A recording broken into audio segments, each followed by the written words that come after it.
கிறிஸ்துவின் கிறிஸ்தவம், இது வாழ்வின் வழி. Christianity of Christ.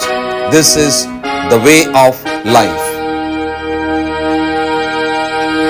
பரிசுத்த ஆண்டவர் இயேசு கிறிஸ்துவின் இனிய நாமத்திலே உங்களுக்கு வாழ்த்துக்கள். தொடர்ந்து இந்த வேத வகுப்பிலே கலந்து கொள்ளுகிற குடும்பத்தார், சகோதர சகோதரிகளுக்கு நன்றி வாழ்த்துக்களையும் தெரிவிக்கிறேன். இந்த கர்த்தருடைய வேதத்தை ஆராய்வதற்கும் கற்றுக்கொள்வதற்கும் நமக்கு கட்டளை இருக்கிறது. We have been commanded. முடிஞ்சால் வந்து இந்த மாதிரி அட்டென்ட் பண்ணலாம் அப்படின்றது அல்ல. அதை அறிந்தவர்களாக எப்பொழுதும் கர்த்தருடைய வேதத்தை கேட்டும் கற்றுக்கொள்ளவும் வருகிறவங்களை தேவன் ஆசீர்வதிப்பார். ஆந்திராவில் ஒரு குடும்பம், குருளப்பள்ளி அப்படின்ற ஒரு ஊர், அந்த கிராமத்தில் இருக்கிற குடும்பம். அவர்கள் தினமும் சமைக்க 50 கிலோ அரிசி தேவை. ஞாயிற்றுக்கிழமையிலே அவர்கள் மாமிச உணவு செய்ய வேண்டுமானால் ஒரு ஆடும் 10 கிலோ சிக்கனும் தேவை. அப்படின்னா அவங்க எவ்வளோ பேராக இருப்பாங்க? 83 பேர். 6 தலைமுறையாக இருக்கிறாங்க. 4 பெரிய பெரிய வீடுகள் சில ஆண்டுகளுக்கு முன்னாலே கட்டியிருக்காங்க, 20 கோடி ரூபாய்க்கு. 6 தலைமுறையாக ஒரே குடும்பமாக வசிக்கிறாங்க. அந்த முதல் தலைமுறையானவர் ஒரு 60 ஏக்கர் நிலம், விவசாய நிலம் வைத்திருந்தார். அதில் பிள்ளைகள் என்று அவர்கள் இருந்திருக்காங்க. இந்த தலைமுறையானது இன்னும் 75 ஏக்கர் நிலம் வாங்கியிருக்காங்க. இவர்கள் அதிகமான உழைப்பு விவசாயத்திலிருந்து தான். ஒரே ஒருவர் மட்டும்தான் அரசாங்க வேலை, அதுவும் ஒரு தபால் அலுவலகத்தில் வேலை செய்வார். அவர் ஒரு மட்டும்தான் வெளியில் போய் வேலை செய்வார். மற்றவங்கெல்லாம் விவசாயம், அது சார்ந்த வேலைகள் தான் செய்கிறாங்க. அடுத்தது பிள்ளைகள் இப்போ படிச்சுட்டு இருக்காங்க. ஃபஸ்ட் ஸ்டாண்டர்ட் போகிறவங்களும் இருக்காங்க, கல்லூரிக்கு நுழைந்தவர்களும் இருக்காங்க. அந்த குடும்பத்துக்குள்ளே எப்படி ஒன்றா இருக்காங்க அப்படின்னு ஒரு கேள்வி பிபிசியில் அவர்கள் இன்டர்வியூ எடுத்திருக்காங்க. 14 மருமகள்கள் அந்த வீட்டுக்குள்ளே இருக்காங்களாம். அந்த பெண்கள் விஷயத்தில் என்னம்மா இவ்வளோ பேர் இருக்கீங்களே பெண்கள்லாம், அது எப்படி பிரச்சனை? அது மாதிரிலாம் பிரச்சனைலாம் வரும், சின்ன சின்ன சண்டைகள்லாம் வரும். ஆனால் மாலை நேரத்துக்குள்ளே அவைகள் எல்லாமே அடங்கிவிடும். அவைகளை நாங்கள் அதோட மாலை நேரத்திலேயே அதெல்லாம் முடிச்சிடுவோம். பிரச்சனைன்னா என்ன பெருசாக இருக்கும் அப்படின்னு கேட்டதுக்கு, ஒருத்தர் அதிகமாக பேசுவாங்க, அதனால தான் வரும், இவ்வளோதான் அவங்க சொன்னது. ஆனாலும் 6 தலைமுறையாக 83 பேரும் ஒரே வீட்டுக்குள்ளே ஒரு சமையல் நடக்க, நம்ம இந்தியாவிலே நமக்கு மிக அருகிலேயே ஒரு குடும்பம் வாழ்கிறார்கள். ரொம்ப ஆச்சரியமாக தான் இருந்தது. அவர்கள் கிறிஸ்தவர்கள் அல்ல. நாம் நம்முடைய வீட்டுக்குள்ளே, குறைந்த எண்ணிக்கையுள்ள நம்முடைய குடும்பத்துக்குள்ளே எவ்வளவு ஒற்றுமையாக இருக்கிறோம், எவ்வளவு இணக்கமாக இருக்கிறோம், நம்முடைய உறவுகளை எவ்வளவு நேசிக்கிறோம் சிந்திக்கணும். இன்றைக்கு எஸ்ராவின் புத்தகத்தில் இதுவரை பார்த்தவைகளை, முக்கியமான விஷயங்களை நாம் மீண்டும் கவனித்து அந்த புத்தகத்தை நிறைவு செய்ய போகிறோம். காரணம், நம்ம வரிசையாக ஒவ்வொரு சாப்டராக அதில் இருக்கிற முக்கியமான நடைமுறை வாழ்க்கைக்கான விஷயங்களை தான் நம்ம பார்த்தோம். ஆனாலும் இந்த புத்தகத்தை நிறைவு செய்யும் பொழுது அதை பற்றிய ஒரு விவரத்தை படித்தாதான் அதுக்கப்புறமா நம்ம நெகேமியாக்குள்ள போகும்போது அது நமக்கு பிரயோஜனமாகும். அதனாலே 10 அதிகாரத்தில் ஒவ்வொரு அதிகாரத்திலும் நாம் படித்தவைகளை ஒரு கிளான்ஸ் பார்க்க போகிறோம். நமக்கும் காதில் கேட்கும்போது ரெஃப்ரெஷ் பண்ணிக்கலாம் நம்மளை. இப்போ முதல் அதிகாரத்தில் நம்ம என்ன பார்த்தோம்? சாப்டர் 1. அங்கே என்ன பார்த்தோம்னா, தேவனுடைய வல்லமை, அவருடைய ஆளுகை எல்லாவற்றுக்கும் மேலானது. God's power and his rule, reign, அவருடைய ஆளுகை எல்லாவற்றுக்கும் மேலானது. என்றைக்கும் அது அப்படிதான். தேவன் சர்வத்தையும் ஆளுகை செய்கிறவர். அதனால்தான் அவருக்கு ஒரு பேரே இருக்கிறது, சர்வலோகாதிபதி அப்படின்றது. சர்வலோகத்துக்கும் அதிபதி என்று இருக்கிறது, எல்லாவற்றையும் ஆளுகை செய்வது. அதனாலதான் நீங்க பாத்தீங்கன்னா அங்க மிகப்பெரிய வல்லரசு போல அன்னைக்கு இருந்த ராஜாக்கள் கூட தனக்கு வேலை செய்யும்படி தேவன் அவங்களை யூஸ் பண்றார். கோரேஸ் மன்னனை யூஸ் பண்ணார். அப்போ தேவனாலே பார்வோனின் இதயத்தை ஒரு பப்பெட் மாதிரி, இந்த பப்பெட் ஷோன்னு சொல்லுவாங்க, நூல்களால் கட்டிக்கிட்டு அந்த அட்டையால் செய்யப்பட்ட பொம்மையை இப்படி ஆட்டி வைப்பாங்க. அந்த பப்பெட் மாதிரி பார்வோன் பேரரசனை தேவன் ஆட்டி வைத்தார் 10 வாதிகள் நடந்த சம்பவத்துல. அப்போ ஒரு விஷயம் நமக்கு நம் தேவனை பற்றிய அறிவுல இந்த புத்தகத்தை படிச்சதுனால நமக்கு என்ன ஞாபகம் வச்சுக்கணும்னா, அவர் எல்லாவற்றுக்கும் மேலான, எல்லா ராஜாக்களுக்கும் ராஜ்யங்களுக்கும் மேலான சர்வ அதிகாரமும் வல்லமையுடைய தேவன், மகா மேன்மையுடைய தேவன்.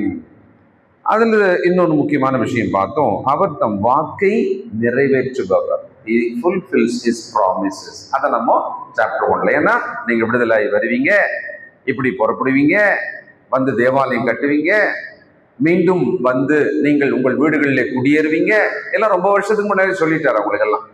அப்ப அந்த வாக்கை நிறைவேற்றுவதில் தேவன் உண்மை உள்ளவர். எரேமியா 29:10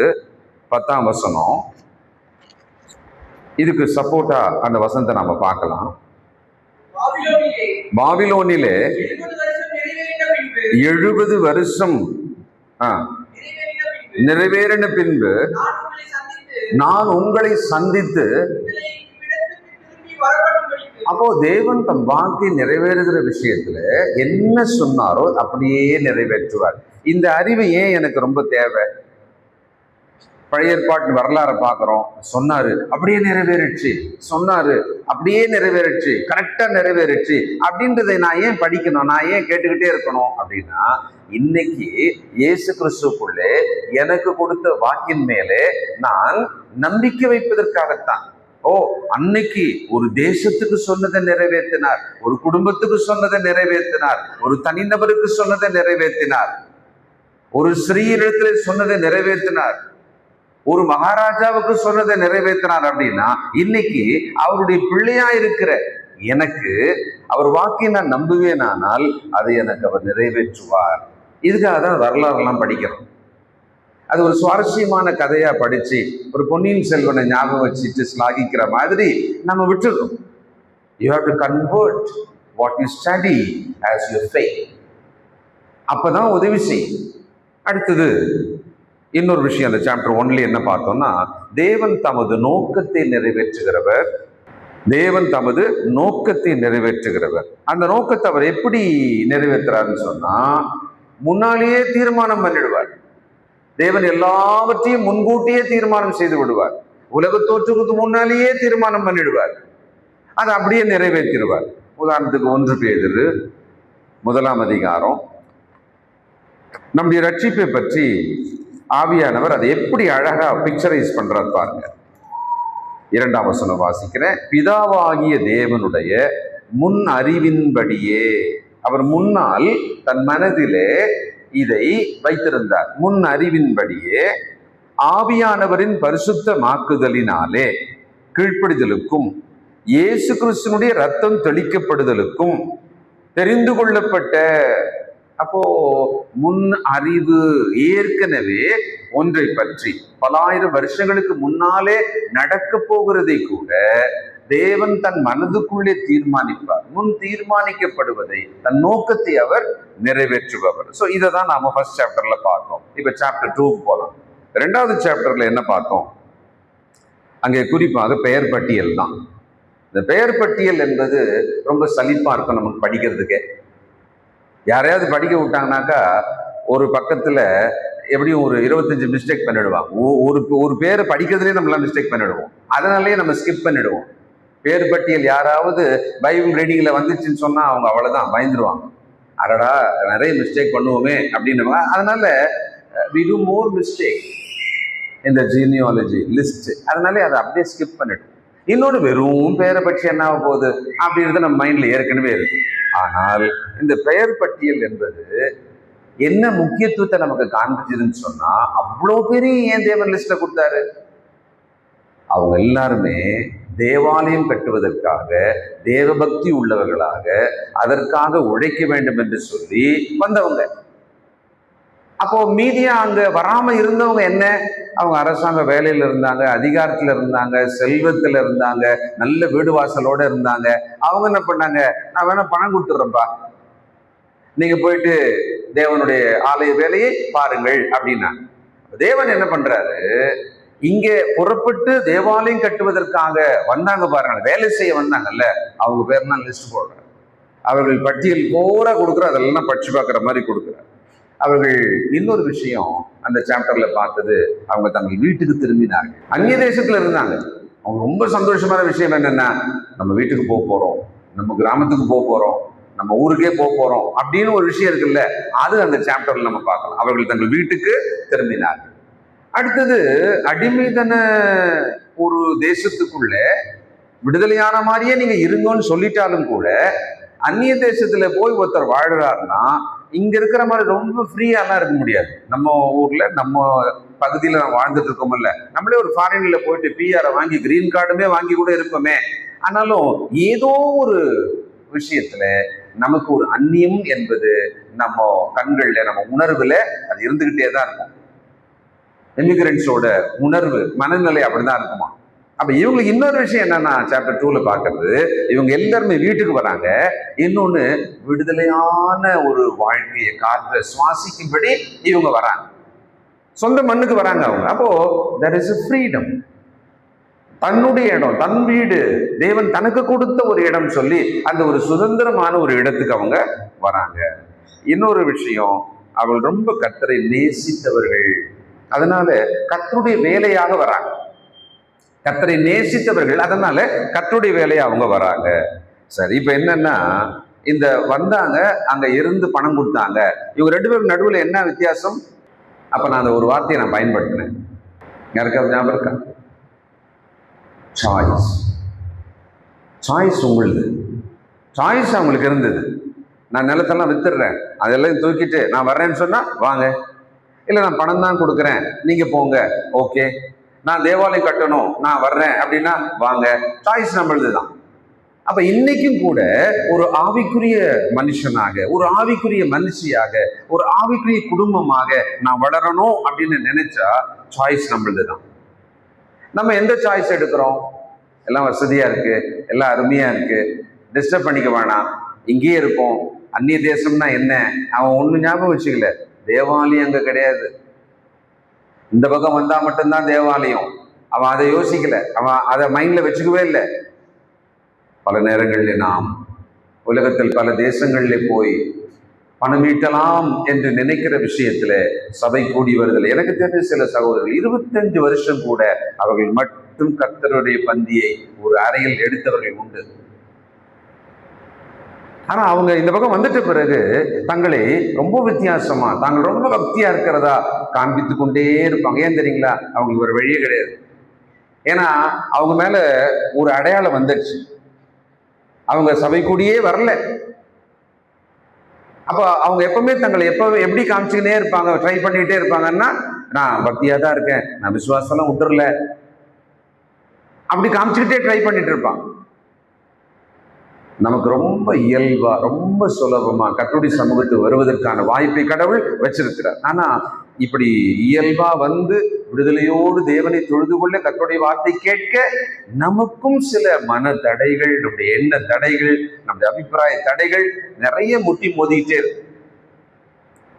தேவனை சுதந்திரமா, அவரை நேசிக்கிறதாக, அவருக்காக வாழ்வதாக வந்தவங்களோட பட்டியல் தான் அந்த பட்டியல். நாம் இந்த பூமிக்குரிய வாழ்க்கை அதை பத்தி ரொம்ப பெருசா நினைக்காம தேவனுக்குரியதன் மேல நம்முடைய மனதை வச்சு வாழணும் அப்படின்னா எதை மனசுல வைக்கணும்? ஏதாவது ஒண்ணு சொல்லுங்க, இதை மைண்ட்ல வச்சுக்கிட்டா போதும், நாம் பரலோகத்தை நோக்கி ஒரு வாழ்க்கையை தெளிவா வாழலாம் அப்படின்னு சொல்லி எதை வச்சுக்கலாம் மனசுல? எல்லாருக்கும் பளிச்சுன்னு தெரிஞ்சதுதான் மத்தேயு சுவிசேஷம் 6ஆம் அதிகாரம் 21 இங்கே ஆண்டவர் ஒரு ஒரு வித்தியாசம் சொல்றாரு. உங்கள் பொக்கிஷம் எங்கே இருக்கிறதோ அங்கே உங்கள் இருதயம் இருக்கும். உங்கள் பொக்கிஷம் எங்கே இருக்கிறதோ அங்கே உங்கள் இருதயம் இருக்கும் அப்படின்ற. அப்போ ஆண்டவருக்கு என்ன நமக்கு விருப்பத்தை சொல்லி கொடுக்கிறாருன்னா, மேலானதுல உங்க பொக்கிஷம் வச்சிருங்க. உங்கள் பொக்கிஷங்கள் எல்லாம் பூமியில சேர்க்காதீங்க, எல்லாம் பரலோகத்துல பொக்கிஷத்தை சேமிச்சு வச்சிருங்க. அப்போ பொக்கிஷம் மேல இருந்தா மனசு மேல இருக்குமா இல்லையா? இப்ப இன்னொரு கேள்வி வருது, சரி இப்போ மேல பொக்கிஷத்தை சேர்த்துக்கிட்டே இருக்கணும்னு சொன்னா என்ன மாதிரியான நோக்கம் இருந்தா நம்ம அப்படி செய்வோம்? போராட்டமா இருக்கு, சவால்களா இருக்கு, கமிட்மெண்ட் இருக்கு, நம்ம செய்ய வேண்டிய கடமைகள் இருக்கிறது. ஒரு கணவனா, ஒரு மனைவியா, ஒரு குடும்ப தலைவனா, அல்லது ஒரு குடும்பத்தை பார்க்க வேண்டிய பொறுப்பு இப்படி எல்லாமே இருக்குல்ல. அப்போ ஏதாவது ஒரு நோக்கத்தை நேரா ஒரு புள்ளியில வச்சா இதை நான் சாதிக்கலாம். எதை? 33ஆம் வசனம் தான், வேற ஒன்றும் தனி மந்திரம் புதுசா எதுவுமே கிடையாது. முதலாவது தேவனுடைய ராஜ்யத்தையும் அவருடைய நீதியையும் வச்சிருங்க. பிரியாரிட்டியில அதை வச்சிருங்க. அங்கிருந்து புறப்பட்டவர்களோட பட்டியல்ல ஏன் அவர்கள் பெயர்களை குறிப்பிட்டார்னு சொன்னா, அவங்க எல்லாமே தேவாலயம் கட்டணும், தேவனை தொழுது கொள்ளணும், பலியிடணும், அந்த வாழ்க்கை தான் வேணும் அப்படின்னு புறப்பட்டாங்க. அப்போ நம்மோட நோக்கத்துல தான் நம்முடைய மொத்த பயணமும் மாறுகிறது அல்லது போகிறது. நம்ம பல நேரம் என்ன பண்ணிடுறோம்னா, பயணம் போயிடலாம், அங்க ஏதாவது அட்ஜஸ்ட் பண்ணலாம்னு ட்ரை பண்றோம். அதுதான் நம்முடைய போராட்டமே. நோக்கத்தை முதல்ல சரி செய்தால் மட்டும்தான் பயணத்தில் என்னுடைய செயல்பாடுகள் சரியா இருக்க முடியும். ஸோ செகண்ட் சாப்டர்ல இதான் பார்த்தோம். எது நம்முடைய பொக்கிஷம், கீழையா மேலையா? எது நம்முடைய முன்னுரிமை, ராஜ்யமா உலகமா? கேள்வி கேட்டுக்கலாம். மூன்றாவது சாப்டர், சாப்டர் 3, இதுல 10 காரணங்களை பார்த்தோம்.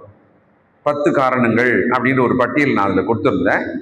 அதில் முக்கியமாக கட்டுமானம் தொடங்கியது, பிறகு அதை நிறைவு செய்தார்கள். தேவாலய கட்டுமானம் தொடங்கிச்சு, அதில் எல்லாரும் தங்கள் உழைப்பை கொடுத்தாங்க. அந்த உழைப்பில் அந்த ஒவ்வொருத்தருமே, ஒரு குடும்பத்துக்குள்ள எல்லாருமே தங்களுடைய உழைப்பை என்னென்ன ஆங்கிள் கொடுக்கணுமோ அதெல்லாத்தையுமே அவங்க கொடுத்தாங்க. நாம தேவனுடைய வேலை செய்யும் போது ஒரு சபைக்குள்ள நம்முடைய பிரியாரிட்டி தேவனுடைய ராஜ்யத்தின் மேலே நம்முடைய பிரியாரிட்டி. அந்த ராஜ்யத்துக்காக நம்ம என்ன செய்யணும், ஏதாவது நம்ம செய்யணும் கர்த்தருக்காக அப்படின்ற நோக்கம் நமக்கெல்லாம் எப்படி இருக்கு? நாம சபை அப்படின்றத என்ன மாதிரி வச்சிருக்கிறோம் மனசுல? ஒரு சபை கூடுதல் அப்படின்றது நம்ம மைண்ட்ல என்னவா இருக்கு? ஸ்கூலுக்கு போகணும்னா என்னப்பா ஞாபகம் வருது? காலேஜுக்கு போகணும்னா உனக்கு என்ன ஞாபகம் வருது அப்படின்னு கேட்கிற மாதிரி நம் சபையாக கூடணும்னா நமக்கு என்ன மனசுல வருது? தேவன் நம்ம சொல்லி கொடுக்கிறார். எபிரேயர் 10ஆம் அதிகாரம், இதுதான் தேவ நோக்கம். 24, 25. எபிரேயர் 10. மேலும் அன்புக்கும் நற்கிரியைகளுக்கும் நாம் ஏவப்படும்படி ஒருவரை ஒருவர் கவனித்து, சபை கூடி வருதலில் சிலர் விட்டு விடுகிறது போல நாமும் விட்டு விடாமல் ஒருவருக்கு ஒருவர் புத்தி சொல்ல கடவோம். நாளானது சமீபித்து வருகிறதை எவ்வளவாய் பார்க்கிறீர்களோ அவ்வளவாய் புத்தி சொல்ல வேண்டும். ஒரு சபையில இருக்கிற ஒருவருக்கு புத்தி சொல்வாரானால், நல்ல கவனிக்க, ரொம்ப முக்கியமான விஷயம். நம்ம இதில் எப்பவுமே தப்பா தான் புரிஞ்சுக்கிறோம். சபையிலே ஒருவர் சபை கூடி வருதல், விசுவாசமா இருத்தல், பக்தியாய் நடத்தல், இதுல யாராவது நமக்கு புத்தி சொல்லுவாங்கன்னு சொன்னா, முதல்ல புத்தி சொல்றதுக்கு அவங்களுக்கு ரைட்ஸ் இருக்கு. நம்ம எட்ட உடனே நம்ம என்ன நினைச்சிடறோம், நீங்க எனக்கு சொல்றீங்க, அவரே எனக்கு சொன்னாரு, அவங்க எனக்கு சொன்னாங்க, அப்படிதான் முதல்ல நம்ம எண்ணம் வருது. ஆனால் நீங்கள் புத்தி சொல்ல கடவீர்கள், புத்தி சொல்ல வேண்டும்னு வேதம் எனக்கு சொல்லிச்சுன்னு சொன்னா, அதுதானே எனக்கு கொடுக்கப்பட்ட உரிமை, எனக்கு கொடுக்கப்பட்ட இடம். அது ஆக்சுவலா நீங்க புத்தி சொல்லிக்கங்க. அப்படி நீங்க பாட்டு பாடுங்கன்னு பாட்டு பாடுறோம், வேதம் வாசிங்கன்னு வேதம் வாசிக்கிறோம், கத்துடைய பந்தின்னா கத்துடைய பந்தியை எடுத்துக்கிறோம், காணிக்கை கொடுக்கணும் காணிக்கை கொடுக்குறோம், ஒருத்தருக்கு ஒருத்தர் புத்தி சொல்லிக்கங்கன்னா அதுவும் வரிசையாக அந்த கட்டளை போல்தான் இதுவும் கட்டளை. அதனாலதான் புத்தி சொல்றோம். அதனாலதான் பெரியவங்க திடீர்னு நம்மளை பார்த்து புத்தி சொல்றாங்க, நம்ம பக்கத்துல இருக்கிறவங்க புத்தி சொல்றாங்க. நாம் புத்தி சொல்வதை சபைக்குள்ள இருக்கும்போது ஏற்றுக்கொள்ளணும். அந்த சொன்னல ஒரு குடும்பம், அந்த குடும்பத்துக்கு இப்போ என்ன அழைக்கிறாங்கன்னா நாகப்பா குடும்பம். ஆக்சுவலா அவர் தான் பெரியவர். 2 பெரியவங்க இருக்காங்க அந்த குடும்பத்துல. அவங்க கிட்ட தான் பஞ்சாயத்து போகும். அவங்க கிட்ட தான் காலையில் எழுந்த உடனே டீ சாப்பிட்டுக்கிட்டு இந்த வேலை அப்படின்னு அவங்க தான் அலோகேட் பண்ணுவாங்களாம். ஒரு 1/2 hourல அந்த வேலை முடியுமா? இவ்வளவு வேலை இருக்கு, இவ்வளவு விஷயங்கள் நம்மலாம் இன்னைக்கு பண்ண போறோம். அரை மணி நேரம் ஆண்கள் எல்லாம் வந்து கேட்பாங்க. பெண்களுக்கு அவங்க என்னென்ன வேலை பண்றாங்க, சமையல் அப்படின்றதெல்லாம் அவங்களுக்கு அது ருட்டீனா கொடுத்துருவாங்க. அந்த 2 வயதான பெரியவர்கள் தான் ஆண்கள் அந்த மொத்த 83 பேருக்குமான ஆலோசனையை சொல்லுவாங்க. நாம் சபையில் இருக்கும்போது நமக்கு யாராவது ஒருவர் புத்தி சொல்ல வேண்டும். நாம் யாருக்காவது புத்தி சொல்ல வேண்டும். இது மஸ்ட். இது இல்லை, இது ஒரு ஆரோக்கியமான செயல்பாடா சபையில இல்லைன்னு சொன்னா அவரவர்கள் நம்ம விருப்பத்தின்படி நடப்போம். அது சாத்தானுக்கு ரொம்ப பிடிச்ச விஷயம். அவங்க இஷ்டப்படி நடந்துக்கலாம், அவ்வளவுதான். அப்படின்னு இருக்குதுன்னு வச்சுக்கோமே, சாத்தானுக்கு ரொம்ப சந்தோஷமா இருக்கும். அவன் நல்ல நம்முடைய மனதை என்னென்ன வகையில எல்லாம், ஒரு சகோதரனுக்கு சகோதரிக்கு பிரச்சனை, ஒரு சகோதரிக்கு இன்னொரு சகோதரிக்கு பிரச்சனை, அதை உடனே கேள்விப்பட்ட உடனே ஒருத்தர் என்ன பண்ணுவாரு, இந்த மாதிரி பேசக்கூடாது, இப்படி நம்ம சொல்லியிருக்க கூடாது, நம்ம இப்படிதான் நடக்கணும். புத்தி சொன்னா ஏற்றுக்கொள்ள வேண்டும், ஏற்றுக்கொள்ள வேண்டும். இது ஒரு புதிய விஷயமா உங்களுக்கு தோணுச்சுன்னு சொன்னா தயவு செய்து ஏற்றுக்கொள்ளுங்கள். அந்த வசனம் எப்படி இருக்கு? சபை கூடிவதில் சிலர் விட்டுவிடுகிறது போல் நாம் விட்டுவிடாமல் ஒருவருக்கு ஒரு புத்தி சொல்ல கடவோம். நாளாந்து சமீபித்து வருகிறது, எவ்வளவாய் பார்க்கிறீர்களோ அவ்வளவாய் புத்தி சொல்ல வேண்டும். ஏதாவது ஒரு கேள்வி வருதா இந்த இடத்துல? எனக்கு ஒரு கேள்வி வருது. உங்களில் யாராவது ஒருத்தர் கேட்குற மாதிரி எனக்கு ஒரு கேள்வி வருது. என்ன கேள்வி? சபை கூடி வருதலுக்கு தானே புத்தி சொல்லணும், அதை மட்டும் சொல்லுங்க. அப்படியா? ஏன்பா லேட்டா வந்த, ஏன்பா போன வாரம் வரல, பைபிள் ஸ்டடிக்கு ஏன்பா வரல? இது கான்டெக்ட் பாருங்க. சபை கூடி வருதலுக்கு மட்டும்தானே. நீங்க என்ன பண்ணுங்க, வீட்டுக்கு போயிட்டு புத்தி சொல்ல வேண்டும் அப்படின்ற ஒரு டாபிக்ல உங்க கையில மொபைல் எல்லாம் பைபிள்லாம் வச்சிருப்பீங்கல்ல, புத்தி சொல்ல அப்படின்னு போட்டுட்டு அந்த வார்த்தையை போயிட்டு புதிய ஏற்பாட்டுக்குள்ள எத்தனை வார்த்தைன்னு போய் பாருங்களேன். அங்கே நாம் பக்தி விருத்திக்கு ஏதுவாக, வளருவதற்கு ஏதுவாக, தேவனுக்கு பிரியமாக நடப்பதற்கு ஏதுவாக ஒருவருக்கொருவர் புத்தி சொல்லணும்னு இருக்கு. ரோமர் 12ஆம் அதிகாரம் ஒரு வசனம் மட்டும் காமிச்சுட்டு அடுத்த சாப்டர் போலாம். ரோமர் 12 ரொம்ப தெளிவா அப்போஸ்தலனாகிய பவுல் சொல்றாரு. 8ஆம் வசனம் 7 என்ன இருக்கு? ஊழியம் செய்கிறவன் ஊழியத்திலும், போதிக்கிறவன் போதிக்கிறதிலும், புத்தி சொல்லுகிறவன் புத்தி சொல்லுகிறதிலும் தரித்திருக்க கடவன். இந்த பேட்டர்ன் பாருங்களேன். ஊழியம் செய்கிறவன் ஊழியம் செய்கிறதுல, போதிக்கிறவன் போதிக்கிறதுல. ஒரு வேலை மாதிரி தெரியுது இல்ல? ஊழியம் செய்தல், போதித்தல், அதே மாதிரி முக்கியமான ஒரு வேலை தான் புத்தி சொல்லுதல். புத்தி சொல்லுதல். யாராவது உங்களுக்கு ஒரு புத்தி சொன்னால் தாழ்மையாக நீங்கள் ஏற்றுக்கொள்வீர்கள். ஆனால் ஆண்டவருக்கு பிரியமா வளரலாம். எதிர்த்து கோபப்பட்டு அந்த நபரை வெறுத்து அவர்களை விட்டு விலகி அவர்களோடு ஐக்கியத்தை விட்டு விடுவோமானால் கிறிஸ்துவின் இடத்திலே இதெல்லாம் பண்றதா அர்த்தமாயிடும். கிறிஸ்துவின் இடத்திலே நம்ம இதெல்லாம் பண்ணியிருக்கோம்னு அர்த்தம். அந்த மாதிரி நம்ம யோசிக்க வேண்டியது. ஏன்னா கிறிஸ்துவனுடைய உடம்புக்குள்ளதான் நம்ம எல்லாருமே பார்ட்டா இருக்கோம். நம்ம எல்லாம் எலும்பும் தசையுமா இருக்கிறோம். ஒரு அவயம் பாடுபட்டால் இன்னொரு அவயம் பாடுபடும், உணரும் இல்லையா? அப்படிதான் நம்ம சபைக்குள்ள இருக்கிறோம். சில நேரம் புத்தி சொல்ற விஷயத்துல தவறுகள் அல்லது தவறான புரிந்து கொள்ளுதல் எல்லாம் இருக்கதான் செய்யும். பரவாயில்ல, நம்ம மைண்ட் செட் ஒண்ணு மட்டும் வச்சுக்கணும். யாராவது எனக்கு புத்தி சொன்னா ஏற்றுக்கொள்வேன், அவ்வளவுதான். நம்ம மட்டும் நல்லா வளர்ந்துருவோம். யோசிங்க, வாலிப பிள்ளைகள் யோசிங்க. 3வது சாப்டர் போகலாம். 4வது சாப்டர். எதிர்ப்புகள் நிச்சயம் உண்டு. அதை தான் நம்ம அங்கே பார்த்தோம். ஏன்னா கொஞ்சம் பேர் எதிர்க்கிறாங்க. எதிர்ப்புகள் நிச்சயம் உண்டு. எதிர்ப்புகளை தவிர்க்கவே முடியாது வாழ்க்கையில். யாராவது ஒருவர் நம்மை ஏதோ ஒரு வகையில எதிர்ப்பார்கள். அப்போ எதிர்ப்பு வந்ததுன்னு சொன்னா நம்முடைய ஓட்டத்துல ஒரு தடை ஏற்படும், ஒரு கலக்கம் ஏற்படும், ஒரு என்னமோ ஒரு அந்த ஃப்ளோ கட் ஆகிற மாதிரி இருக்குமா இல்லையா? ஆனா நம்ம வருந்தான், இதெல்லாம் வருந்தான். பெரியவங்க சொல்லுவாங்கல்ல, எல்லாம் வாழ்க்கையில் வரதான் செய்யும், கஷ்டம்லாம் வரதான் செய்யும், தடைன்னா அதை தாண்டி தான் நம்ம ஓடணும்னு சொல்லுவாங்கல்ல, அந்த ஒரு மனோபாவம் நமக்கு தேவை. எதிர்ப்புகள் உண்டு, தவிர்க்கவே முடியாது. எதிர்ப்பு வந்தா அதுக்கான விளைவு வரதான் செய்யும். ஒரு சுணக்கம் வரும், ஒரு தடை வரும், ஒரு தாமதம் வரும், அது விளைவு வரதான் செய்யும். ஆனா ஞாபகம் வச்சுக்கணும், கிறிஸ்துக்குள் நம்முடைய ஓட்டத்துல எதிர்ப்பு வருமானால் பயப்படக்கூடாது. அதனால் மனசோர்வு அடையும். 2 விஷயத்தை நம்ம பார்த்தோம் அந்த சாப்டர் படிக்கும்போது. பயப்படக்கூடாது, மனசோர்வு அடையக்கூடாது. பயந்தோம்னா நம்ம வேலையை விட்டுருவோம், மனசோர்வு அடைஞ்சாலும் அந்த வேலையை விட்டுருவோம். கர்த்தருக்காக நாம் கிரியை செய்ய வந்தோம், அதுல ஒரு தடை வருது, ஒரு விஷயம் நம்ம மனசு கஷ்டமாகுது. நம்ம நன்மை செய்தோம் ஆனா அதை தப்பா சொல்லிட்டாங்க. நம்ம கர்த்தருக்காக தான் அதை செய்தோம் ஆனா அதை தப்பா புரிஞ்சுக்கிட்டாங்க. உடனே நம்ம சரியா பண்ணோம், இதை தப்பா புரிஞ்சுக்கிட்டாங்களே, இதை தப்பா பேசிடுறாங்களே அப்படின்னு உடனே ஒரு மனசோர்வு வந்துடும். பயமும் உங்க வேலையை நிறுத்திடும், மனசோர்வும் உங்க வேலையை நிறுத்திடும். இப்ப என்னதான் ஞாபகம் வச்சுக்கிறது? மத்தேயு 5ஆம் அதிகாரம் ஆண்டவர் இயேசு கிறிஸ்து ரொம்ப எக்ஸ்ட்ரீமாவே சொல்லி வச்சுட்டார். இது ரொம்ப சின்ன விஷயம் நம்ம பார்த்தது, ஆனா அதை தாண்டி மிகப்பெரிய விஷயத்துக்கே நீங்க இப்படி நடக்கணும்னு சொல்லிட்டார். 5ஆம் அதிகாரம் 10ஆம் வசனம், நீதியின் நிமித்தம் துன்பப்படுகிறவர்கள் பாக்கியவான்கள், பரலோக ராஜ்யம் அவர்களுடையது. என் நிமித்தம் உங்களை நிந்தித்து துன்பப்படுத்தி பலவித தீமையான மொழிகளையும் உங்கள் பேரில் பொய்யாய் சொல்வார்களானால் பாக்கியவான்களா இருப்பீர்கள். சந்தோஷப்பட்டு களி கூறுங்கள், பரலோகத்தில் உங்களுக்கு பலன் மிகுதியாயிருக்கும். உங்களுக்கு முன்னிருந்த தீர்க்கதரிசிகளையும் அப்படியே துன்பப்படுத்தினார்களே.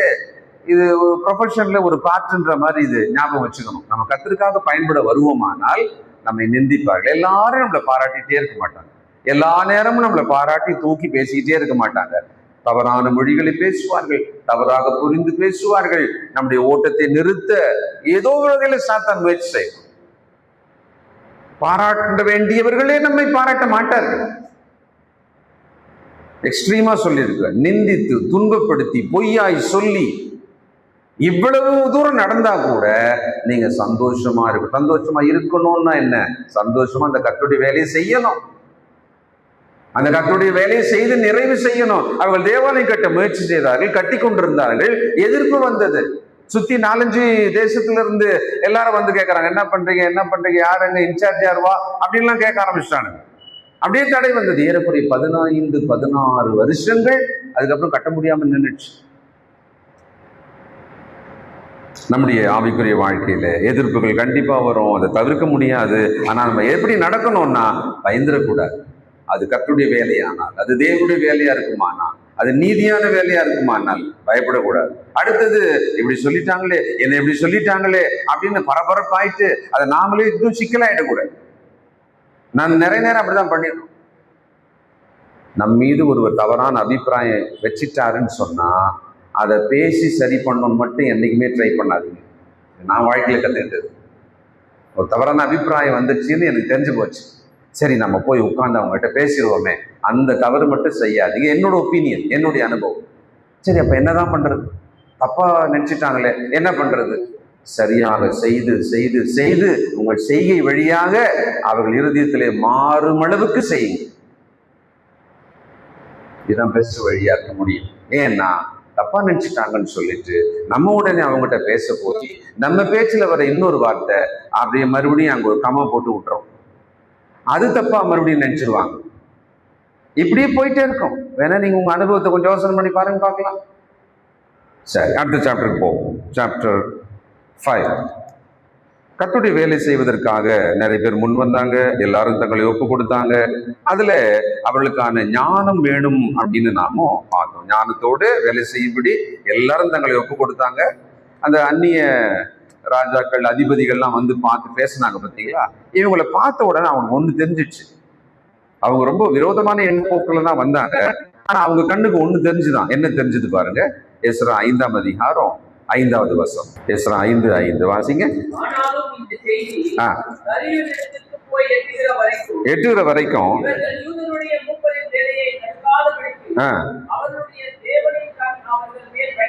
அவர்களுடைய தேவனின் கண் அவர்கள் மேல் வைக்கப்பட்டிருந்தது. அதை பார்த்துட்டாங்க. நம்ம வாழ்க்கையை ஒருத்தர் பார்க்கும்போது தேவனுடைய கரம் அவங்க வாழ்க்கையில் இருக்கு. அப்படி அவங்களால உணர முடியுமா? சில நேரத்தில் சொல்கிறோம், பயங்கர இன்டெலிஜென்ட் இருப்பாங்க, நல்ல மார்க்ஸ், பயங்கரமான டேலண்ட்டு, அந்த ஸ்போர்ட்ஸில் என்ன மாதிரி வராங்க பாரு, பயங்கர திறமைசாலி, பேச்சில் அடிச்சு முடியாத அவங்கள. அப்போ ஒருத்தரை பார்த்த உடனே கொஞ்சம் அவங்களை தெரிஞ்சுக்கும் போது அவங்க இதில் எக்ஸலாக இருக்காங்க, இதில் அவங்க வந்து நல்லா இருக்காங்க நமக்கு தெரிஞ்சிடும். ஆனால் கிறிஸ்துக்குள்ளே நம்முடைய வாழ்க்கையை ஒருவர் பார்க்கும்போது தேவனுடைய கரம் இருக்கிறது அவங்க வாழ்க்கையில, தேவனுடைய கண்கள் அவங்க மேல இருக்கிறது. அதனால அவங்கள கடவுள் ரொம்ப கேர்ஃபுல்லா தூக்கிட்டு போறாரு, அவங்கள கேர்ஃபுல்லா அவங்கள வளர்க்கிறாரு. அந்த மாதிரி சொல்ற அளவுக்கு நம்முடைய வாழ்க்கை இருக்கிறதா?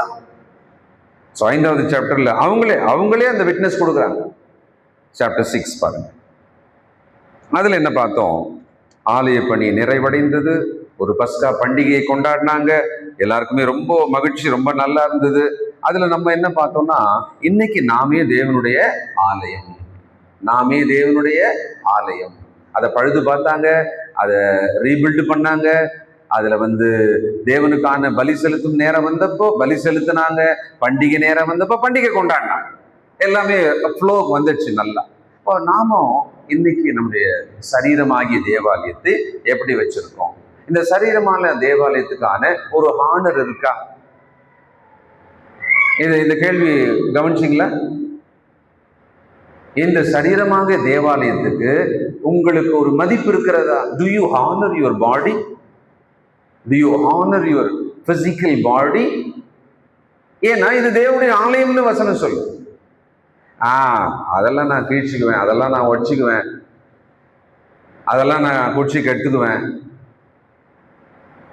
எனக்கு இஷ்டமா இருந்தா நான் சாப்பிட்டுக்குவேன்.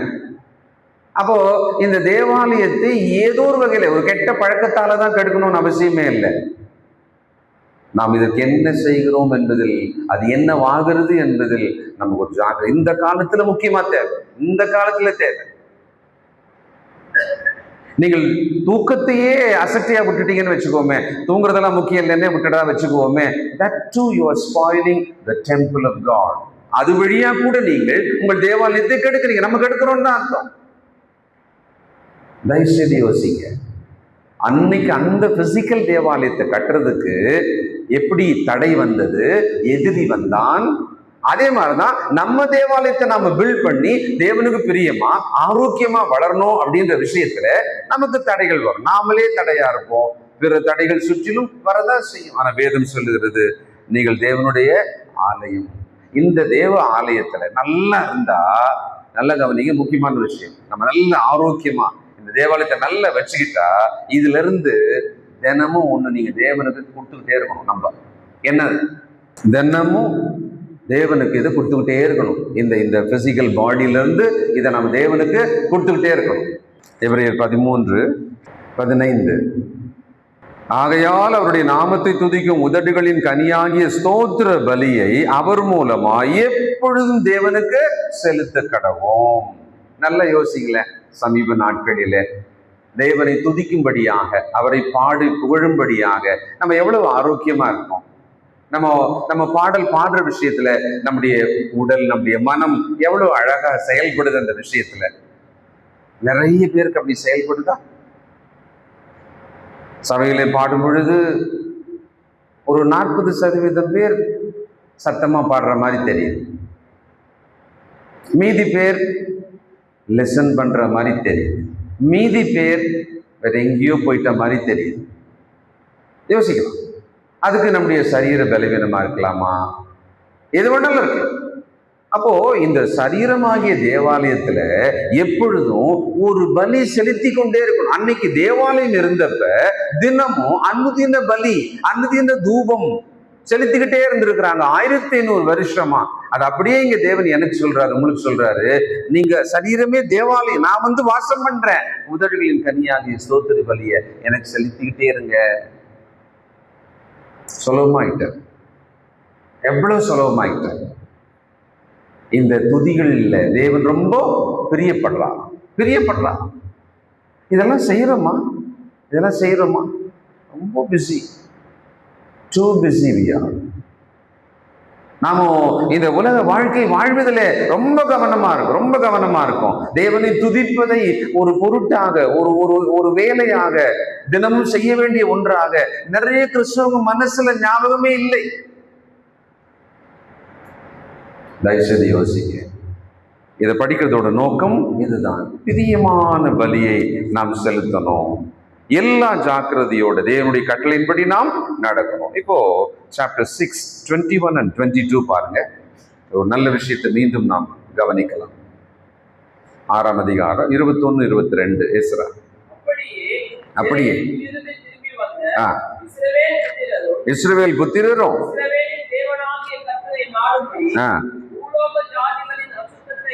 அசுத்தத்தை விட்டு அவர்கள் அண்டையிலே சேர்ந்த அனைவரும் அதை புசித்து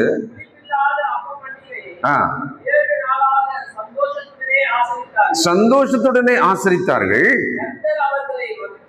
கர்த்தர் அவர்களை, அதாவது சந்தோஷத்துடனே ஆசரித்தார்கள்ன்றது ஒரு விஷயம். அவங்க கர்த்தருக்காக செய்தது நல்ல முக்கியமான விஷயம். அது நம்ம நிறைய நேரம் இதை தொலைச்சிடறோம்.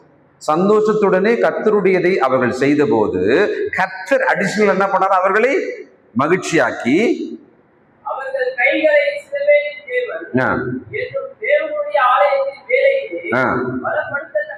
பலப்படுத்தத்தக்கதாய் போதும். அப்போ அவர்கள் சுற்றி இருக்கிற ஜனங்களோட அசுத்தம் தங்கள் மேல் வராதபடிக்கு அந்த அசுத்தத்தை நீக்கினார்கள். தனிப்பட்ட விதத்துல நம்ம ஒவ்வொருத்தரும் யோசிக்கலாம். நம்முடைய வாழ்க்கையில தேவனுக்கு பிரியமில்லாத அசுத்தங்கள் என்ன இருக்கிறது? தேவனுக்கு பிரியமில்லாத அசுத்தங்கள் என் இடத்துல என்ன ஒட்டிட்டு இருக்கு? என் மனசுல என்ன, என் வாயில என்ன, என்னுடைய தின நடக்கையில என்ன அசுத்தங்கள்? இது தேவனுக்கு பிரியமில்லாதது. அசுத்தங்களை நீக்கி கர்த்தருக்குரியதை செய்வதற்கு நம்ம ஒப்பு கொடுக்கும் பொழுது, அதை சந்தோஷமாக செய்யும் பொழுது அவர்களை மகிழ்ச்சியாக்கினாராம். ரொம்ப சிம்பிள் கால்குலேஷன் இது. ஒரு அருமையான சத்தியம் இதுக்குள்ள இருக்கிறது. இதை செய்தா ஆண்டவர் சொன்னாரு, திராட்சை கொடி அதிக கனி கொடுக்கணும்னு சொன்னான். திராட்சை தோட்டக்காரன் வந்து அந்த காஞ்சது, கனி கொடுக்க முடியாததெல்லாம் அப்படி வெட்டி ப்ரூன் பண்ணி, அதெல்லாம் அப்படி சுத்தம் பண்ணி வசனத்தினால் அதை சுத்தம் பண்ணுவார். பிறகு நீங்கள் மிகுந்த கனிகளை கொடுப்பீர்கள். ஒவ்வொருவரும் நம்மள தேவனுக்கு முன்னால ரீடெடிகேட் பண்ணணும். we must rebuild ourselves. 3 முக்கியமான வார்த்தையை வச்சுதான் அந்த புக்கையை நம்ம படிக்க ஆரம்பிச்சோம். யாருக்கா ஞாபகம் இருக்கா? ரீபில்ட், அப்புறம் ரெஸ்டோர், அப்புறம் ரினியூவல். இதை வச்சுதான் இந்த புத்தகத்தை நம்ம படிச்சோம். அதை படிச்சது எதுவுமே ஞாபகம் இருக்குமானா? இன்னைக்கு படிக்கிற இந்த 10 சாப்டரை பத்தி படிக்கிறதையாவது நம்ம கொஞ்சம் ஞாபகம் வச்சுக்கலாம். சரி, அடுத்தது போயிடுவோம். சாப்டர் 7. தேறின வேத பாரகனாகி எஸ்ராவை பத்தி நம்ம பார்த்தோம். ரொம்ப பிரபலமானவர், ரொம்ப மதிப்புள்ளவர். அவர் ரொம்ப ரிவைவல் அந்த பகுதியில் உண்டாக்கும்படியாக தேவன் அவரை அனுப்பினார். ஒரு எழுப்புதலை உண்டாக்கும்படியாக. அவர் பேரை சொல்லும் போதே ஒரு விசேஷம் சொன்னோம், பார்த்தோம். ஞாபகம் இருக்கா? அவர் பேரை சொல்லும் போது அது ஓகேயா? அவர் பேர் இன்ட்ரோடியூஸ் ஆகும்போது ஒரு ஸ்பெஷல் பார்த்தோம். அங்க 16 தலைமுறையை சொல்லி அவர் பேரை தேவன் அங்க சொல்றார். அது ரொம்ப ஸ்பெஷல் சொன்னா இல்லையா? 16 தலைமுறையை சொல்லிட்டு எஸ்ரா பேரை சொன்னார். எப்படி இருக்கும்ல? நம்ம சில நேரத்துல நம்ம பேரு சொல்றது, என் பேரு சொல்றதுக்கு ஒண்ணும் இல்லைங்க இல்ல, அப்படி இருக்கக்கூடாது. நம்ம வாழ்க்கை நம்ம பேரை சொல்றோம்னு சொன்னா அதுல இருந்து ஒரு முக்கியமான நம்மை பற்றி சாட்சிய, இல்லை நம்முடைய வாழ்க்கையை பற்றி ஒரு உன்னதத்தை கேட்கிறவங்களுக்கு போய் சேரணும். அப்படி இருக்கணும் நம்ம பேரை சொன்னோம்னா.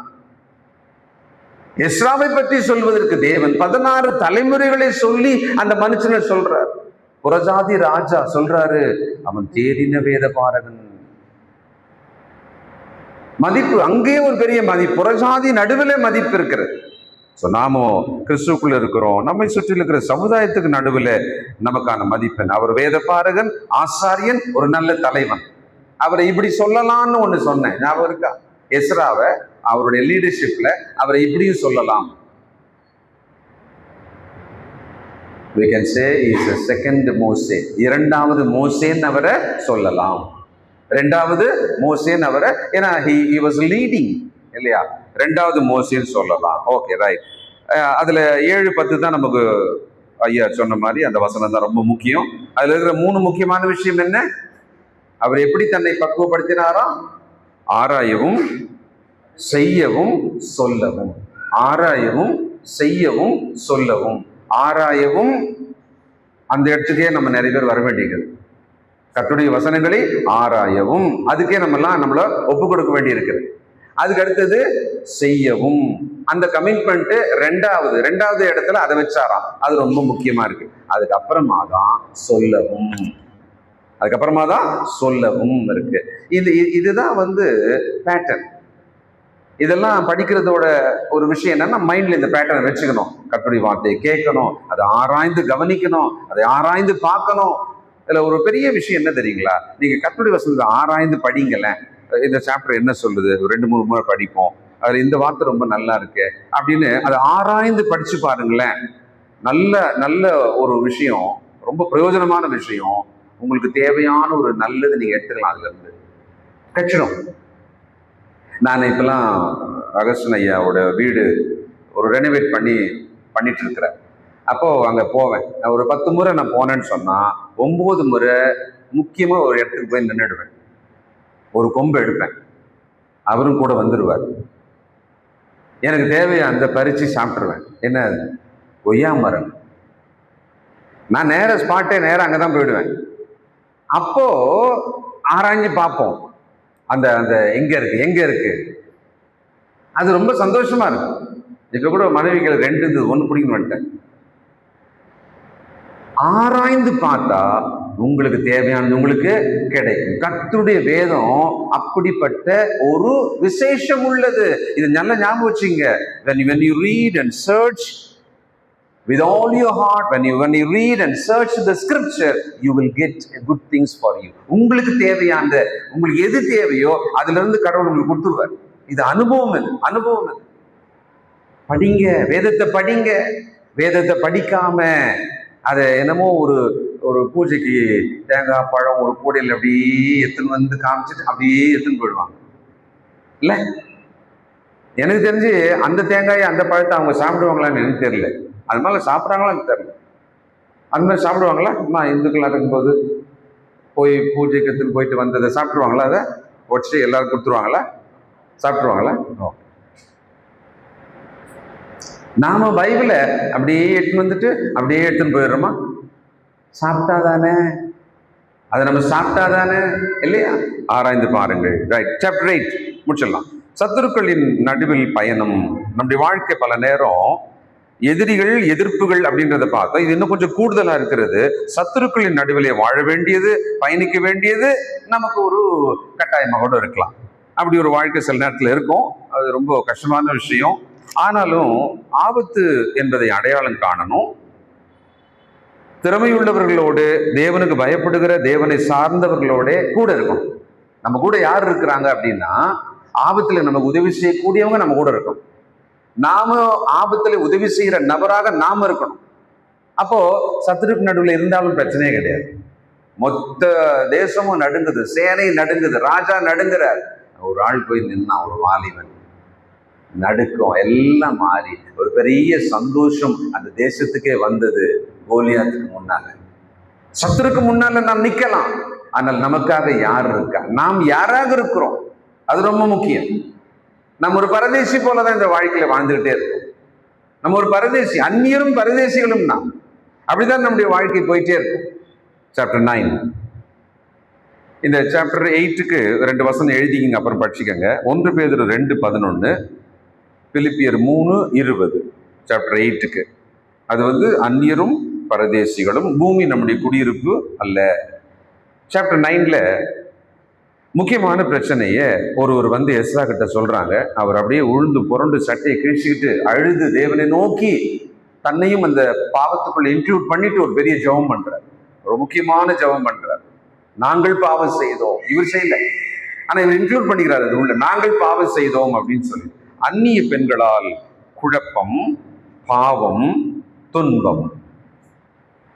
அங்க இதான் பிரச்சனை. அந்நிய பெண்களை இவர்கள் எடுத்துக்கொண்டதுனாலே ஒரு பெரிய குழப்பம். என்னடா அப்படின்னு பார்த்தாக்கா அது பாவம் ஆக்சுவலா. ஏன்னா தேவன் சொல்லியிருந்தார், நீங்கள் அப்படி செய்யக்கூடாது அப்படின்னு. தேவன் ஏற்கனவே யாத்ராமத்துல புறப்படும் போதே சொல்லிட்டாரு. அவங்க அவர்கள் உங்களை சோரமார்க்கமாய் கொண்டு போவார்கள், அந்நிய தேவர்களை நமஸ்கரிக்க வணங்க உங்களை கொண்டு போயிடுவாங்க, அதனால நீங்க பண்ணாதீங்க அப்படின்னாரு. முக்கியமா தேவன் ஏன் அந்த இடத்துல அதை கலைக்க, அதை சுத்தம் பண்ண அவனுக்கு சொல்றாருன்னு சொன்னா, பரிசுத்தம் கெட்டு போகிறது. அதான் ரீசன், பரிசுத்தம் கெட்டு போகிறது. அப்போ இன்னைக்கு நமக்கு என்னன்னா, திருமண உடன்படிக்கைக்குள்ள நம்ம போகும்போது அந்த திருமண உடன்படிக்கையில யாரை நாம் வாழ்க்கை துணையாக தேட வேண்டும்? விசுவாசம் உள்ள தேவபக்தியான. இந்த கல்யாண மாலையில அதை நடத்துறாருல ஒருத்தர், அவர் அழகா லட்சணமா நீங்க கேட்குற மாதிரி உங்க ஜாதியில இந்த படிப்புல அமையுமா, அந்த இடத்துல விசுவாசமான தேவபக்தியான நல்ல குணம் அப்படிலாம் எதுவுமே வராதுங்க. இன்னைக்கு உலகம் எதை தான் பார்க்குது, எதை தேடுது? தேவனுடைய பிள்ளைகள் எதை பார்க்கிறோம், எதை தேடுறோம்? இங்கேயே ஒரு பெரிய வித்தியாசம் தேவைப்படுகிறது இல்லையா? அந்நிய பெண்களிடத்துல, அவிசுவாசிகளிடத்துல ஐக்கியம் கிடையாதுன்ற, ஒளிக்கும் இருளுக்கும் பங்கு கிடையாது அப்படின்னு தெளிவா சொல்றாரு. 2 கொரிந்தியர் 6:14 முதல் சில வசனங்கள் நமக்கு தெரிஞ்ச வசனம் தான். சாப்டர் 10 ஒரு தீர்வு அங்கே சொல்லப்பட்டது. அதை சொல்ற இடத்துல முக்கியமா ஒரு கேரக்டர் வர்றார். கடைசியா நம்ம பார்த்தோம், யார் அவர் பேர் என்ன? செக்கோனியா. செக்கோனியா என்கிற ஒரு ஆள் வராரு. அவர் எஸ்ராவுக்கு சொல்றாரு. அவர் சொன்ன வார்த்தைகள் ரொம்ப முக்கியம், அதை மட்டும் படிச்சிடலாம். 10ஆம் அதிகாரம் எஸ்ரா 5 விஷயம் நீங்க கவனிக்கலாம் அவர் சொன்னதுல. எஸ்ரா 10ஆம் அதிகாரம் 2. அப்பொழுது ஏலாமின் புத்திரரில் ஒருவனாகிய எகியலின் குமாரன் செக்கனியா எஸ்ராவை நோக்கி, நாங்கள் தேசத்து ஜனங்களிலும் அந்நிய ஸ்திரீகளை சேர்த்து கொண்டதினாலே எங்கள் தேவனுக்கு விரோதமாக பாவம் செய்தோம். ஆகிலும் முதல் பாயிண்ட், எங்கள் தேவனுக்கு விரோதமாக பாவம் செய்தோம். முதல்ல சொல்றார், ஆகிலும் இப்பொழுது இந்த காரியத்திலே இன்னும் இஸ்ரவேலுக்காக நம்பிக்கை உண்டு. 2வது சொல்றாரு, இன்னும் நம்பிக்கை உண்டு. 2வது பாயிண்ட். 3, இப்பொழுதும் அந்த ஸ்திரீகள் எல்லாரையும் அவரிடத்தில் பிறந்தவர்களையும் என் ஆண்டவருடைய ஆலோசனைக்கும் தமது தேவனுடைய கற்பனைக்கு நடுங்குகிறவர்களின் ஆலோசனைக்கும் ஏற்ற பிரகாரம் அகற்றி போடுவோம் என்று நம்முடைய தேவனோடு உடன்படிக்கை பண்ண கடவோம். தேவனோடு உடன்படிக்கை பண்ண கடவோம். 3வது பாயிண்ட். 4வது, நியாயப்பிரமாணத்தின்படியே செய்யப்படுவதாக. 4வது பாயிண்ட், அது நியாயப்பிரமாணத்தின்படியே செய்யப்படுவதாக. 5வது பாயிண்ட் 6ஆம் வசனத்துல நினைக்கிறேன், நாங்கள் உங்களுடனே இருக்கிறோம், நாளை எழுந்திரும், இந்த காரியத்தை நடப்பிக்கிறது உமக்கு அடுத்தது, நாங்களும் உம்மோடு கூட இருப்போம், திடம் கொண்டது, நாங்கள் உம்மோடு கூட இருப்போம். I will be with you, we will be with you அப்படின்றது 4 விஷயம் ரொம்ப அருமையா இருக்குல்ல. நாம் நம்முடைய தனிப்பட்ட வாழ்க்கையில கர்த்தருக்கு விரோதமாக பாவம் செய்தோமா, ஒப்புக்கொள்ள வேண்டும். பிறகு என்ன செய்யலாம்? தீர்வு என்ன? இதுக்கு என்ன செய்யலாம்? கர்த்தருக்கு பிரியமானபடி எங்க போய் பார்க்கணும்? கர்த்தருடைய வார்த்தையில, அவருடைய பிரமாணத்துல பார்க்கணும்.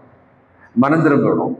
கர்த்தருக்கு பிரியமாக நம்ம அதை செய்யணும். ஒருவேளை ஒருத்தர் அப்படி இருக்காங்களா, அவங்களுக்கு சொல்லணும், நம்பிக்கையா இருங்க, இப்போ மனம் திரும்புங்க, இப்போ ஒண்ணு கெட்டு போயிடல, கர்த்தர் உங்களை மன்னிப்பார், அவனுடைய வாழ்க்கையை ஆசீர்வதிப்பார்.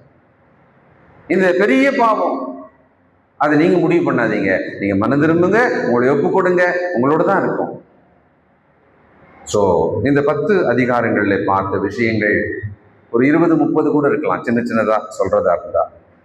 இதை மீண்டும் இந்த புத்தகத்தை படிங்க. கர்த்தர் சத்தமால் அடுத்த வாரத்தில் நாம் நெகேமியா புத்தகத்துக்குள்ளே நுழையலாம்.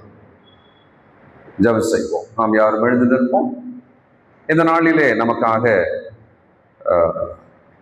நல்ல ஒரு விசேஷ ஆகாரத்தை சகோதரர் அகஸ்டின் அவருடைய குடும்பத்தார் கொடுத்திருக்காங்க.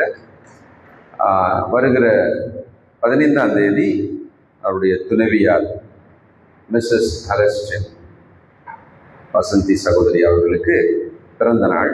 அது நிமித்தம் இன்றைக்கு நமக்கு ஆகாரம் கொடுத்திருக்காங்க. அவர்களுக்காக நம்ம ஜெபம் பண்ணுவோம். நாம் தொடர்ந்து கர்த்தருடைய வசனங்களை நேசிப்போம். எஸ்ரா புத்தகத்தை படிச்சதுனால வேதத்தை இன்னும் நமக்கு மிக நெருக்கமாக நாம் கொண்டு வருவோம். இரக்கமுள்ள பிதாவே, பரிசுத்தர் பரிசுத்தரை நன்றியோடு துதிக்கிறோம்ப்பா. இந்த வேளையிலே உங்களுடைய வார்த்தைகள் எங்களுக்கு சந்தோஷமா இருக்கிறது. அறுசுவை உணவு உண்டது போல எங்கள் உள்ளம் மகிழ்கிறது.